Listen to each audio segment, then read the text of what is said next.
Hello everyone, welcome to part 4 of the 1965 Mustang Revival Series. In episode 3, you got to see the Mustang fire up for the first time in 44 years. In this episode, we're going to be doing everything we can to get this car moving under its own power for the first time in 44 years. I built these little blocks right here beside me. Basically just jacks up the car about 4.5 inches, allows more room for me to get under the car and do the work that I will be doing today. I'll be installing the drive shaft, hooking up the transmission lines to the rad, and a few other things here and there. So stay tuned and let's begin.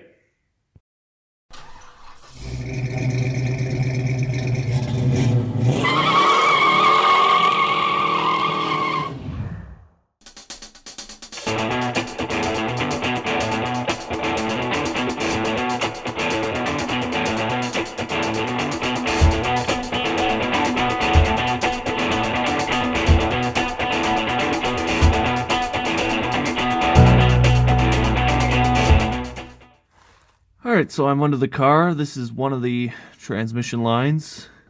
This is an old line, as you can see. I was going to remake them. Now, the reason I want to get them out is because inside they're pretty plugged. It's not focusing, but you can see the lines all plugged with those dirt daubers. So I'm going to try and blow them out. If I can't, then I'll just remake the lines. I'll take the fittings off, wire wheel them, and put them on the new line. So I was unsuccessful with being able to blow the dirt dauber mud, or whatever you want to call it, out of the lines. So I'm going to cut this and take the fitting off and just simply remake the lines. Should be nice and clean, much nicer than this. So got the fitting off, had to cut the line, but no big deal. Like I said, I'm going to remake it, and I'm just going to wire wheel this and start making the new line. So it's been a while since I've been working on the Mustang, but we were talking it over, me and Dad, and for the trans lines, we're just going to cut this off, cut the line, take the line out, and then I'm just going to weld this fitting shut so that it just simply doesn't cool the transmission. Alright, I'm going to stop myself right here and admit to my mistake. After discussing the whole plug idea a little more with Dad and my uncle, as well as Dylan, Kevin, and Luke, I soon realized that all the work and filming I had done simply isn't going to work. If I plug the outlet and inlet lines of the transmission, it won't be able to shift due to the fluid not being able to circulate. So I'm just going to quickly show you all the wasted footage and skip to me finding more parts. Enjoy! I'm actually missing the dipstick, which goes right here. So I'm going to just snag one off another car, slip it in, fill the tranny up with some fluid. And like I said, I still have to hook up the drive shaft. So, stole a dipstick tube off of another C4 transmission, and going to go ahead and install it right now. Also have the dipstick, and then after this, as you can see, we already have the light set up. We're going to be installing the drive shaft and then filling up the transmission. We'll see if this old girl will actually want to move under her own power. Stay tuned. Hopefully that seals. Still soft. And now we have a dipstick. Perfect. Next. So these two boxes containers were in the back of the Mustang. So take a quick peek to see if the drive shaft U-bolts are in there. Some door knobs. Okay, they are. So there they are. 1, 2. And both nuts are on each. Perfect. So there they are.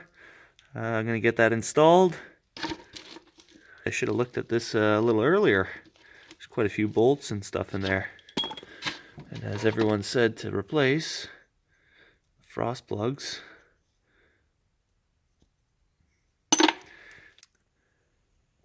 So here's the drive shaft yoke. It's pretty grimy. So I'm just gonna go upstairs and give it a quick SOS and get it back to a polished. Also missing the U-joint caps. I should have a few upstairs from, like I said, other cars. Since I couldn't find them in the boxes or containers there, and they didn't fall off anywhere here. Let's check the inside of the trunk again quickly. They're right there. That's one.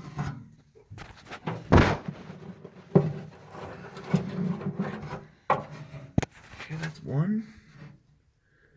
Wow, that was actually pretty funny. Just squeak my way in here.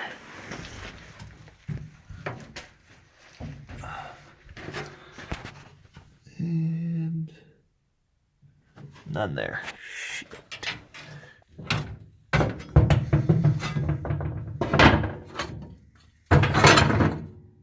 Oh, what the? Jesus. Well, that's disgusting.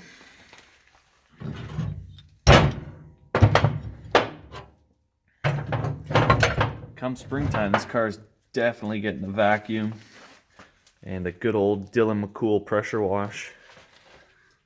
No other U-joint in there. Shit. Okay, well, I got one. So that's a start. All the bearings are in there, so that's good. I was able to find another cap. I took them off, cleaned them all up, put some fresh grease in them, so they're all moving nice and freely. I also cleaned up the shaft, and now I'm just going to go ahead and tape these two ends so that when I just carrying it around, I don't have to worry about them falling off. It's pretty cool. You can actually see the original paint marks. 907 8 B. It looks like a dash 511 maybe. If anyone knows what those mean, feel free to give a comment. Just about to do the other one, just so you can see what a before and after looks like. Super dirty, nice and clean. Good contact points in the loop right here. Not a filthy mess. Alright, so got the drive shaft all lubed up. Got the U-joint, or the caps on. And now I'm going to go ahead and install it.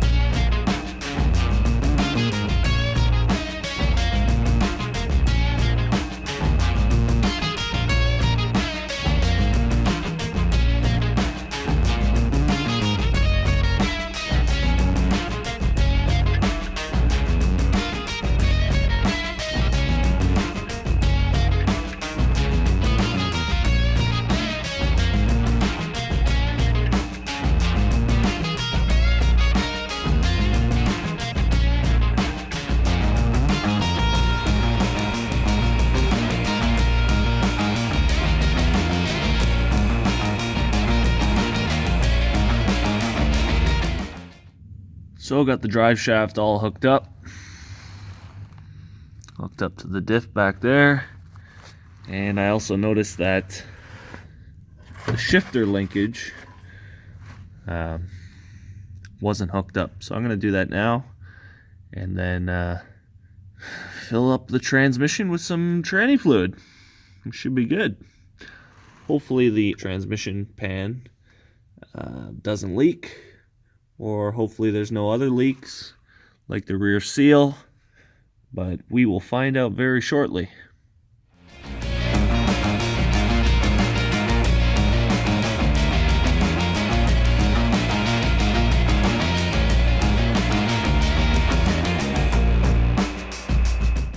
So I went to go install the shifter linkage, as you just saw, and you can also see that this is pretty bent. I went to go install it and nothing lined up, so I'm going to go look at another original shifter that's up in the shed, and I'm just going to bend this one back to stock. Alright, so as you can see here, I took one off another transmission. This is the one that came off the Texas car, and you can see it's quite bent. They all share the same contour up until about here. Now, this is 1/2 inch thick steel. Imagine what it took to bend this rod. Anyway, so I'm going to straighten this out, get some oxyacetylene torch going, and straighten it out to that right there.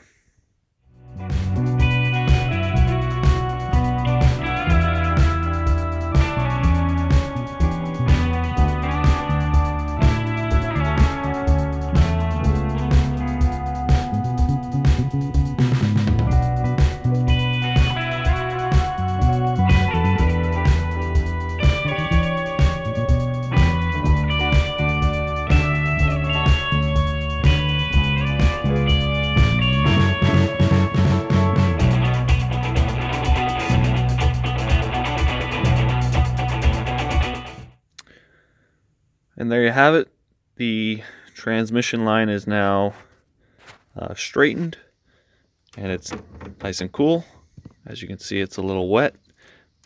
Good old Canadian quench tank out in the snowbank. And now I'm going to go put it back on.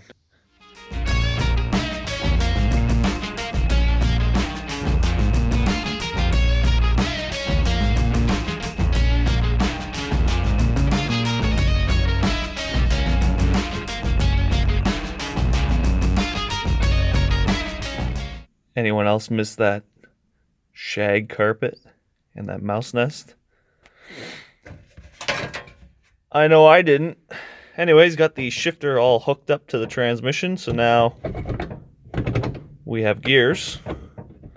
It's pretty janky, sloppy shifter, but we have gears, like I said. But next step is to fill up the transmission, see if there's any leaks, fix any leaks, and then hopefully try and shift this thing up on jack stands, see if the wheels want to move. I'm just going to make a new line to loop from one connection to the other connection, and that should do the trick. Alright, got the transmission line all bent up, just about to put the fittings on, and then give it a flare, and then we should be ready to pour some transmission fluid in and see if this old girl is gonna move on its own power. Stay tuned to find out.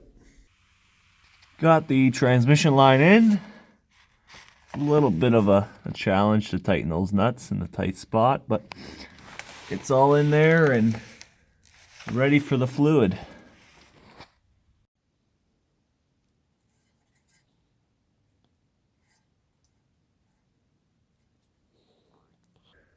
Gotta keep those fingers warm. Alright, just about to fire up the 65 to see if the transmission works. We're gonna shift it through the gears and see if the rear wheels will spin. If not, then we'll have to wait till spring to do something about that. Swap it out and put a 5-speed in it. There we go. That's what I would do. Alright, so we got all our electrical hooked up. Dad's just gonna dribble some gas, and we should be ready. Ready to go. Okay. Ready? Mm-hmm. Charger on?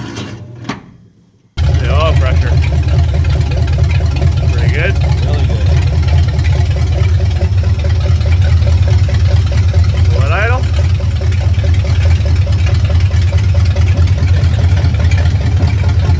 Alright, you want shifter into drive. Moment of truth.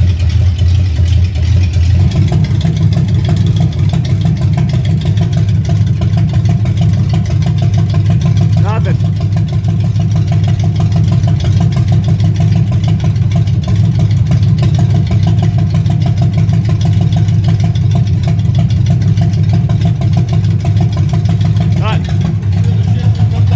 Yep. Oh, there's no leaks. There's no leaks.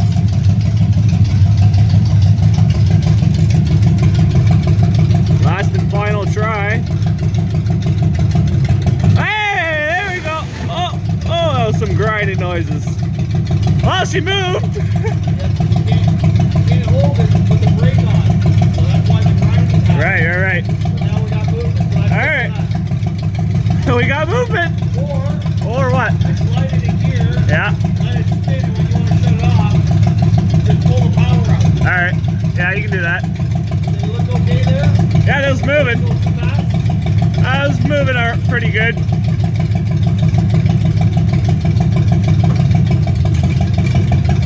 Okay, we got movement on the other wheel. Over here. Now the other wheel's spinning.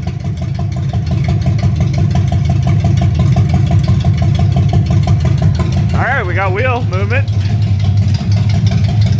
Probably doesn't help that, what's it called? The brake, the emergency brake's holding that one up.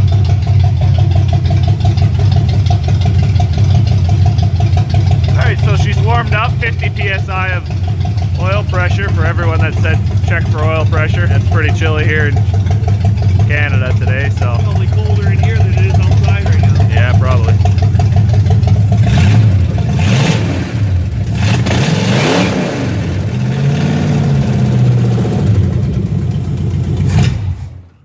All right, so there we have it. We got the transmission all filled up.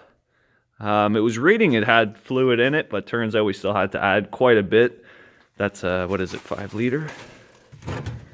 Yeah, 5 liter jug. It took the whole thing, so 5 liters later, and we got some wheel action. So next on the agenda, I guess, would be brakes. You cannot shift it back into park without having your foot on the brake. It grinds. so yeah, next on the action is brakes. That's probably going to be a springtime job. Dual master cylinder, probably put some disc brakes on it for reliability. I drove my Old Blue, which is my 66 Mustang, for 2 years with drum brakes, and it worked, but now that I've got disc brakes, I don't see any point of bothering with the drums. Just do the disc brake swap and it's 10 times better. Good oil pressure, which is great. I think we were still getting a little bit of contact on the pulleys, these 2 pulleys, so might have to take it off and regrind it a little bit. All right, guys, that's it for this episode on the 1965 Fastback. I'm pretty happy with the progress. Got the drive shaft hooked up, got the shifter linkage attached, and also got the transmission lines looped. And most importantly, got the wheels moving. So that's a great plus for this revival series. Unfortunately, there's not much left to do, or not much left I can do. Most likely going to be doing the brakes next, which is probably going to have to wait till springtime. So I'm going to actually start a new revival series. So stay tuned to see which car I choose. So I hope you enjoyed the 4 episodes that I've created for the 65 Fastback. Don't worry, there's going to be more. Just have to wait till winter's over. If you like what you saw, please hit the like and subscribe button below. And always go check out Dylan McCool, Junkyard Digs, and Thunderhead 289. That's all for this episode. Mike from Classic Mustangs 429, signing out.